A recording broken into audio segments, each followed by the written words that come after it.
अस्सलाम वालेकुम, मैं हूं आपका होस्ट शिरोज खान और आप देख रहे हैं वनबी एक्सपर्ट।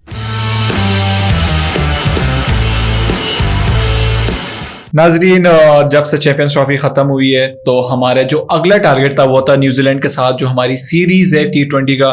तो उसके ऊपर बड़ी लोगों ने तनकीदें की है क्योंकि हमने कुछ चेंजेस किए। हमने मोहम्मद रिजवान को हटा दिया, हमने बाबर आजम को हटा दिया, जिनकी जगह पर शादाब खान आए और सलमान अली आगा को इन्होंने कैप्टन बनाया। और मुझे ये समझ नहीं आ रही कि आप लोगों ने मोहम्मद रिजवान को हटाने की क्या तुक बनती थी। रिजवान ने आफ्टर द मैच जो इंडिया के साथ जो मैच हुआ तो उन्होंने यही बात की थी अपनी टीम के साथ कि आप लोग डरो मत, घबराओ मत, जो भी इल्जाम लगेगा इस मैच का जो भी होगा तो मैनेजमेंट के ऊपर लगेगा। इस बात का साफ साफ मतलब यही था कि आप अपने ही जात के लिए खेल रहे हैं, आप पाकिस्तान के लिए नहीं खेल रहे और सारी टीम्स को आप यही मशवरा दे रहे हो। तो उनमें से किसी बंदे ने बाहर जाकर कोच को कहा कि भाईजान वो मोहम्मद रिजवान साहब तो आपके बारे में इस तरह की बातें कर रहे हैं कि सारा इल्जाम कोच और जो मैनेजमेंट इनके ऊपर आएगा, प्लेयर्स के ऊपर नहीं आएगा, तो आप लोग सेफ हो।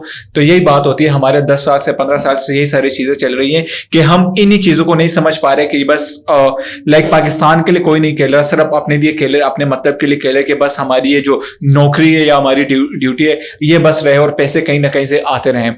तो यही बात होती है, इनकी यही माइंडसेट होता है। तो माइंडसेट के साथ आप किस तरह बिलीव कर सकते हैं कि आप कोई चैंपियंस ट्रॉफी या किसी भी आईसीसी टूर्नामेंट आप जीत पाओगे? कभी भी ऐसा नहीं हो सकता जब तक आप में टीम वर्क ना हो, जब तक आप में वो एटीट्यूड, वो चीज ना हो, तो आप कभी भी इस तरह मैच नहीं जीत सकते। अगर आपके माइंड में ये चीज हो कि जी हमने तो बस अपनी नौकरी बचानी है, हम बस 50, 40, 100 रन बनाकर बस ये अगले 2-3 साल ये चीजें हमारी चलती रहे, तो नहीं, ऐसा नहीं हो सकता। इसलिए उन्होंने मोहम्मद रिजवान को कैप्टन हटाकर फिलहाल तो मुझे लगता है परमानेंट तो नहीं है सलमान अली आगा, लेकिन मुझे जहां तक लगता है कि ये लोग शादाब को वापस लेकर आएंगे। जब भी शादाब वापस आएगा तो तब ये भी और शादाब के ऊपर भी तनकीद होगी। सबसे पहले मैं तनकीद करूंगा कि भाई आप उनकी परफॉर्मेंस उठाकर देखें, नहीं है। आप उनकी बॉलिंग का ऑलराउंडर खुद को कहते हैं, बॉलिंग उठाकर देखें, बैटिंग उठाकर देखें, नहीं है। मसला यहां पर क्या मसला ये यहां पर क्या आ रहा है, हर एक प्लेयर में हमारा ईगो है, ठीक है। अभी आप केएल राहुल को देखिए, वो पहले ओपनर था इंडिया का, ठीक है, फिर वो सेकंड डाउन आया, फिर वो इस तरह वो करते करते वो 5वीं 6वीं नंबर पर आया। फिर हम बात करते हैं अपने सरफराज की बात कर लेते हैं। सरफराज जब आता था बैटिंग के लिए तो वो तकरीबन इवन के फहीम अशरफ को भी वो आगे भेजता था, शादाब को भी आगे भेजता था। वो कैप्टनसी, इसलिए हम सरफराज की कैप्टनसी में हमने काफी सीरीज और एक टूर्नामेंट तो भी हम जीते। अब ये सारी चीजें होती हैं। अब यहाँ पर चाहे हम मोहम्मद रिजवान की बात करें, किसी की बात करें, तो वो अपनी जगह, अगर वो नंबर 1 पर है तो अपनी जगह नहीं छोड़ रहा। इसी तरह अगर हम बाबर आजम की बात करें, वो भी ऐसा ही है। अब यहाँ पर वो फखर जमान वाली बात है कि मुझे कोई फर्क नहीं पड़ता कि आप मुझे ओपनिंग में भेजें या आप मुझे वन डाउन भेजें या आप मुझे मिडिल ऑर्डर में भेजें। कहते हैं मुझे अपनी बैटिंग से मतलब है, और ऐसा ही होना चाहिए एक प्लेयर को कि आपको सिर्फ अपनी बैटिंग से ही मतलब हो। लेकिन अभी देखते हैं कि जो ये न्यूजीलैंड के साथ जो हमारी T20 जो सीरीज है हमारी जो 20 का, तो अब देखते हैं कि इसमें भी बहुत सी चीजें हमारे सामने बड़ी वाज़ेह हो जाएगी कि कौन सा प्लेयर कहां पर हम डाल सकते हैं, कौन से नहीं।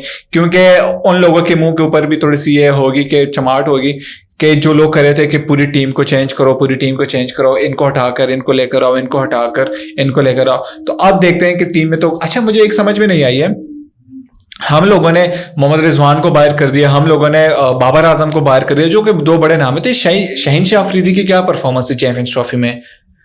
क्या वो उसके ऊपर किसका ऐसा बड़ा हाथ है? आकिब जावेद का है, शाहिद अफरीदी का है, किसका है जो कि आप लोग उसको हर मैच में लेकर जा रहे हो, जिसकी परफॉर्मेंस बिल्कुल जीरो। अभी मेरे ख्याल से किसी डोमेस्टिक प्लेयर ने उसके ऊपर 4 ये लोग जो प्रैक्टिस कर रहे थे उस दौरान उसने कुछ 1 ओवर में 4 छक्के इसको मारे हैं। फिर इसने अपनी कमर पकड़ दी कि जी मुझे तो क्रैम्प से, इसलिए ये एटीट्यूड होता है आप लोगों का।